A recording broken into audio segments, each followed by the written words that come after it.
Lost on the ball, and Paris Saint-Germain have the lead, and Dembele has scored.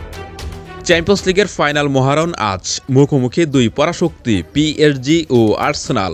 একদিকে বর্তমান champion PSG নিজেদের শিরোপা ধরে রাখতে মরিয়া, অন্যদিকে ইতিহাস গড়ে প্রথমবারের মতো ইউরোপ সেরা হওয়ার স্বপ্নে বিভোর আর্সেনাল। ফলে ফাইনালের এই লড়াই এখন শুধু একটি ম্যাচ নয়, বরং প্রতিশোধ, গৌরব আর শ্রেষ্ঠত্বের এক মহাযুদ্ধ। গত মৌসুমের চ্যাম্পিয়ন্স লিগ সেমিফাইনালে এই আর্সেনালকে হারিয়ে ফাইনালে উঠেছিল পিএসজি। তবে এবার পরিস্থিতি ভিন্ন হলেও চলতি মৌসুমে শক্তিশালী বায়ার্ন মিউনিখকে হারিয়ে আত্মবিশ্বাসের তুঙ্গে থেকে ফাইনালে জায়গা করে নিয়েছে লুইস এনরিকের দল।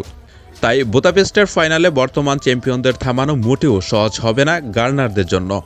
তবে এবার দুই দলের পরিস্থিতিতে এসেছে কিছু পরিবর্তন, কারণ পিএসজির আক্রমণ ভাগ আগের মতোই ভয়ঙ্কর থাকলেও এবার ইনজুরি নিয়ে অনিশ্চয়তায় রয়েছেন উসমান দেমবেলে। একই সঙ্গে মরক্কান রাইট ব্যাক আশরাফ হাকিমের খেলা নিয়েও রয়েছে শঙ্কা। ফলে ফাইনালের আগে এনরিকের পরিকল্পনায় শেষ মুহূর্ত পর্যন্ত থাকতে পারে কিছু ভিন্ন পরিবর্তনের সম্ভাবনা। অন্যদিকে আর্সেনাল যেন পুরোপুরি নতুন রূপে ফিরেছে। দীর্ঘ ২২ বছর পর প্রিমিয়ার লিগ শিরোপা জিতে আত্মবিশ্বাসের তুঙ্গে রয়েছে গার্নাররা। তবে এবার আর্সেনালের রক্ষণভাগে দেখা যাবে সৃজনশীলতার ছাপ। রক্ষণে ফিরেছে ব্রাজিলিয়ান ডিফেন্ডার গ্যাব্রিয়েল ম্যাগালাইস, তার যোগ্য সঙ্গী হিসেবে থাকছেন অভিজ্ঞ উইলিয়াম সালিবার। লেফট ব্যাকে খালাফিউরি কিংবা হিনকাপির মতো নির্ভরযোগ্য ডিফেন্ডাররা থাকায় রক্ষণে বাড়ছে স্থিরতা। মাঝমাঠে নতুন ভরসা মার্টিন জুবিমেন্দি, সঙ্গে সৃজনশীলতার দায়িত্বে থাকবেন মার্টিন ওডেগার ও ডেক্লান রাইস। উইংয়ে বুকায়ো সাকার ড্রিবলিং এবং ননি মাদুয়েকের গতি, আর সামনে ইউক্রেস ও হাভার্টজের উপস্থিতি আর্সেনালের আক্রমণকে দিয়েছে নতুন মাত্রা। অন্যদিকে পিএসজি নামবে তাদের পরিচিত আক্রমণাত্মক ছকে। দেমবেলে পুরোপুরি ফিট থাকলে তার সঙ্গে উইংয়ে দেখা যেতে পারে খিচা কাভারেস্কাইয়া ও দিরিজে দুয়েকে।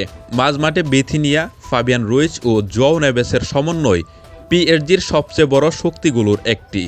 তাই ফাইনালের আগে দুই কোচের কথাতেও স্পষ্ট আত্মবিশ্বাসের ছাপ দেখা গেছে।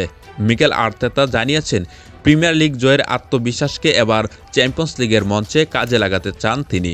তার বিশ্বাস এই ৯০ মিনিটই হতে যাচ্ছে আর্সেনালের শো টাইম। অন্যদিকে লুইস এনরিকে আর্সেনালকে সমীহ করলেও নিজের দলের শক্তি নিয়ে বেশ আত্মবিশ্বাসী। বিশেষ করে সেট পিস, দ্রুত আক্রমণ আর বল ছাড়া আর্সেনালের খেলার ধরন নিয়ে সতর্ক পিএসজি কোচ। তবে ফাইনালের প্রতিপক্ষকে থামিয়ে নিজেদের সেরা ফুটবল খেলতে মাঠে নামবে ফরাসি জায়ান্টরা। সব মিলিয়ে বুদাপেস্টের ফাইনালে যেন ফুটবল বিশ্বের জন্য এক মহাযুদ্ধ। একদিকে প্রতিশোধের আগুনে জ্বলতে থাকা আর্সেনাল, অন্যদিকে ইউরোপের সিংহাসন ধরে রাখতে মরিয়া পিএসজি। এখন দেখার বিষয় শেষ হাসি কে হাসে, আর্তেতার নতুন আর্সেনাল নাকি এনরিকের দুর্দান্ত পিএসজি। এই দুই পরাশক্তি মুখোমুখি হবে আজ বাংলাদেশ সময় রাত ১০টায়।